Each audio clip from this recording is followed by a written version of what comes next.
나는 갑작스러운 회사의 부도로 모든 것이 무너졌다. 안정적인 직장에서의 생활과 미래를 약속했던 모든 것이 한순간에 사라진 것이다. 그러나 내게 다가온 시련은 그것만이 아니었다. 회사가 망한 뒤 얼마 지나지 않아 살던 집에 전세 사기를 당했다. 전세금을 돌려받을 수 없다는 사실을 알게 된 나는 어쩔 수 없이 모든 재정적 기반을 잃고 한순간에 모든 것을 잃어버린 상황에 처하게 되었다. 이후 경제적 압박을 피하기 위해 타지에서 일자리를 찾기로 했고, 그곳은 그가 아는 사람 하나 없는 외롭고 낯선 곳이었다. 그런 내게 돈가스 전문점은 나의 작은 쉼터였다. 사실 처음 그곳을 찾았을 땐 별 기대도 없었다. 배고픔을 채우기 위해 들어간 곳이었으니까. 그런데 내 손에 돈가스를 건네준 그 주인 아주머니가 식사 중간마다 나를 보며 공기밥 하나 더 드릴까요? 라고 물어보던 게 어쩐지 마음에 스며들었다.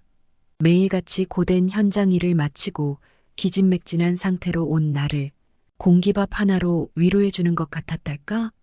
그 작은 배려가 왜 그렇게 고마웠는지 모르겠다. 평소였다면 대수롭지 않게 넘겼을 텐데 매일 일하고 자고 일어나 또 일하러 가는 삶 속에서 그 따뜻함은 깊게 남았다. 그렇게 나는 돈가스집 단골이 되었다. 점심엔 일부러 한가한 시간대에 맞춰갔고 저녁엔 아주머니가 퇴근하는 시간에 맞춰갔다. 7시 반쯤 들어가 식사를 마치고 아주머니가 가게 문을 닫을 때쯤 나와 인사를 나눴다.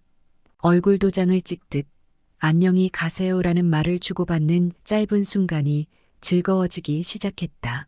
처음엔 그냥 배가 고파 갔던 돈가스 집이 이제는 마음이 허기질 때 찾는 곳이 되어버렸다.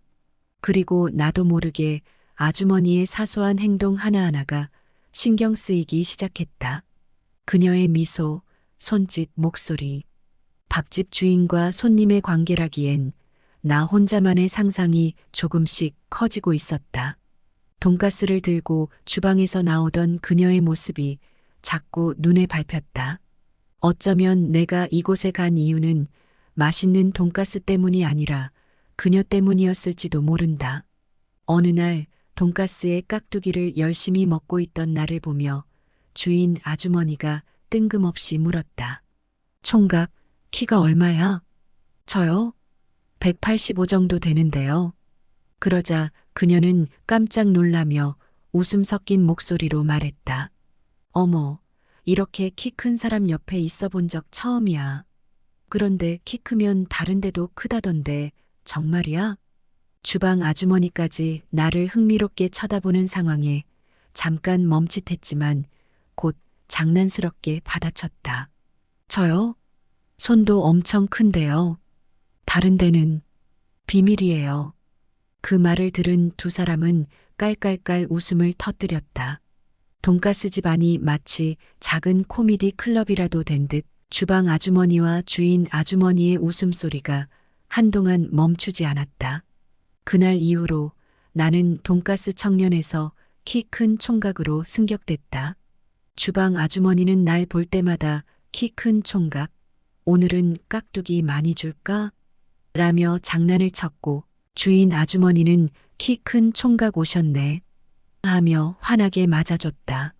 그렇게 2달쯤 지나니 이제는 숟가락과 젓가락 포장에 종이까지 같이 끼워주는 사이가 됐다. 그 와중에 그녀의 이야기도 하나둘 알게 되었다. 8년 전 남편이 교통사고로 세상을 떠나고 보상금으로 돈가스 집을 시작했단다. 그리고 장애가 있는 딸과 단둘이 살고 있다는 이야기. 매일 밝게 웃는 그녀가 그런 사연을 품고 있다는 게 묘하게 마음에 남았다. 그러던 어느 날이었다. 판교 CGV가 새로 생긴 덕에 영화 보고 오는 손님이 많아진 이야기를 나누다 그녀가 툭 내뱉었다. 나도 베테랑 보고 싶은데 10몇 년째 영화관은 꿈도 못 꿔요. CGV 망할 때까지 영화관은 못 가볼 것 같아요. 그녀의 한숨 섞인 신세 한탄에 숟가락 포장지를 끼우던 내 손이 멈췄다. 그리고 망설임 없이 말했다. 그럼 끝나고 보러 가시죠. 처음엔 농담인 줄 알았는지 그래, 가버리자. 하고 웃었지만 내가 휴대폰을 꺼내 영화표를 바로 예매의 내역을 보여주자 그녀의 눈이 동그래졌다. 진짜로 예매했어요. 그런데 문제가 있었다. 주말에 급히 예매하려니 붙어있는 좌석은 매진. 내 표는 밤 11시 시작이라 영화가 끝나는 시간은 새벽이었다. 너무 늦어요. 오늘은 안 돼요. 그녀가 난처해하며 손사래를 쳤다. 그 말이 떨어지기 무섭게 나는 바로 다음 날 첫 상영 시간을 다시 예매해 보여줬다. 그녀는 어이없다는 듯 웃으며 말했다. 아니, 진짜 예약하고 들이대는 거예요? 키보드만 또닥거리던 샌님인 줄 알았더니 박력은 있네. 그 순간 그녀의 미소는 돈가스 집의 어떤 소스보다도 진하고 따뜻했다. 약속 시간보다 30분 일찍 나갔는데 의외로 그녀도 이미 나와 있었다. 아는 사람 만나면 어쩌냐며 살짝 부담스러워하는 그녀를 태워 차로 이동했다. 백화점은 막 생긴 터라 주차난이 심각했기에 회사 지하 주차장에 차를 세우기로 했다. 차 안에서는 평소와 달리 둘 다 말수가 줄었다. 서로 어색한 침묵 속에서 커피만 홀짝거리며 시간을 때웠다. 영화표는 내가 샀으니 팝콘 콤보를 그녀가 사겠다고 했지만 이미 다 준비해 놨다고 했다. 사실 이런 작은 배려라도 내가 다 하고 싶었다. 영화가 시작됐고 그녀는 화면에 몰입했지만 난 영화를 보는 둥 마는 둥 옆자리에만 신경이 쏠렸다. 팝콘을 먹는 척하며 손을 몇 번 마주치자 그녀는 손을 빼는 듯 했지만 결국 장난스럽게 의구하며 그냥 냅뒀다. 그 순간이 마치 초록불 같아서 조금씩 용기를 냈다. 영화가 끝나고 그녀는 한껏 기분이 업되어 수다를 늘어놓았지만 나는 그녀의 말은 하나도 들리지 않았다. 오직 머릿속엔 다음 한수만을 고민 중이었다. 화장실에 다녀온 그녀는 어딘가 차분하면서도 기대감 어린 얼굴로 돌아왔다. 그 모습을 보고 확신했다. 밥 먹으러 갈래요? 그녀는 이 동네는 부담스럽다고 했지만 나는 바로 그럼 멀리 가면 되겠네요 라고 말하며 차를 몰았다. 용인까지 달려가 밥을 먹었다. 그녀도 별말 없이 따라와 주었다. 밥을 먹고 차에 타서는 이번엔 묻지도 않고 바로 에버랜드로 차를 돌렸다. 에버랜드요? 그녀가 놀란 눈으로 물었지만 나는 미소만 지었다. 이쯤 되면 모든 걸 쏟아내야 했다. 놀이공원에 도착하니 오후 5시가 넘어 있었다. 사람들로 북적이는 틈에서 나는 마음을 다잡고 그녀에게 말했다. 사실 누나를 처음 본 날부터 좋아했어요. 그래서 맨날 돈가스 먹으러 간 거고 지금까지 누나한테 잘 보이려고 노력했어요. 내 고백에 그녀는 잠시 멈춰 나를 바라보더니 한숨을 길게 내쉬며 말했다. 어쩌면 좋니, 우리. 어쩌면 좋니. 그 말만 반복하던 그녀가 신경 쓰일까 나는 덧붙였다. 괜찮아요. 난 다 괜찮으니까 누나도 너무 신경 쓰지 마요. 그녀는 여전히 말을 아꼈지만 그날의 분위기와 대화는 묘하게 서로의 감정을 확인하게 만들었다. 차를 몰아 한적한 곳으로 이동했고 우리는 그렇게 연인 사이가 되었다. 그날 밤 나는 돈가스 청년이 아닌 그녀의 사람으로 다시 태어났다. 서울로 돌아간 뒤에도 그녀와의 만남은 계속됐다. 평일 저녁마다 데이트를 하고 주말이면 그녀가 일하는 돈가스 집에서 같이 시간을 보냈다. 나는 종종 무료 알바생처럼 일손을 도왔다. 토요일에는 주방에서 땀 흘리고 평일엔 가게 마감을 돕거나 장 보러 갈 때 운전기사 역할도 자처했다. 그녀는 많은 면에서 서툴렀다. 시골에서 자라 공장에서 일하다가 남편을 만나 결혼한 그녀는 제대로 된 연애도 화려한 삶도 경험해 본 적이 없었다.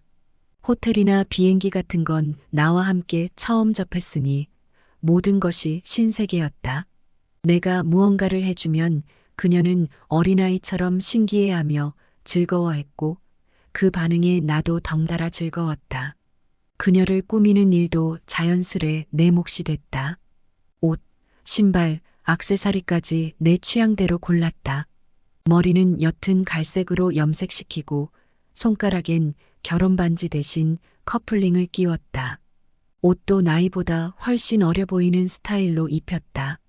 마치 나만의 인형처럼 그녀는 내가 꾸며주는 대로 변해갔다. 그런데 문제가 생겼다. 그녀가 임신을 한 것이다. 임신 사실을 알고 나서부터 그녀는 점점 불안해졌다. 살이 빠지고 불면증에 시달리더니 의사는 임신 초기라 더 조심해야 한다며 매주 병원에 오라고 했다. 그 후로 매주 토요일 오전 산부인과는 우리의 새로운 데이트 장소가 됐다. 시간은 무심하게 흘러갔다. 아이는 평균 사이즈로 무럭무럭 자랐고 6주가 지나 산모 수첩이 발급되었다. 그녀는 입덧으로 힘들어했고 나는 김포로 새로운 일자리를 받아 한층 더 멀어졌다. 이제 우리 만남은 병원 가는 날로 제한되었다. 임신 막바지가 되자 그녀는 돈가스 집을 주방 이모에게 맡기고 내 서울 집으로 들어왔다. 그리고 아이가 태어났다. 그 순간부터 현실은 고통이었다.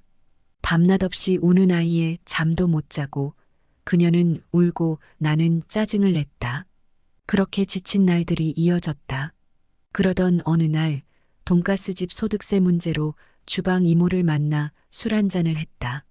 술 기운에 속상한 마음을 털어놓다 보니 그만 실수를 저질렀다. 문제는 이 사실이 그녀에게 발각되었다는 것이다. 결혼할 생각도 없고 이제는 믿음도 없어요. 그녀는 그렇게 단호하게 말했다. 서울 생활을 정리하고 친정 있는 시골로 내려가겠다고 했다. 나는 그녀를 붙잡지 않았다. 어쩌면 나도 우리가 가진 관계를 이 정도까지 끌고 온 데 지쳤던 건지도 모른다. 결국 우리는 쿨하게 헤어졌다. 모든 걸 지나고 나니 그 많던 감정도 허탈하게 흩어져 버렸다. 그녀의 손가락엔 더 이상 내 커플링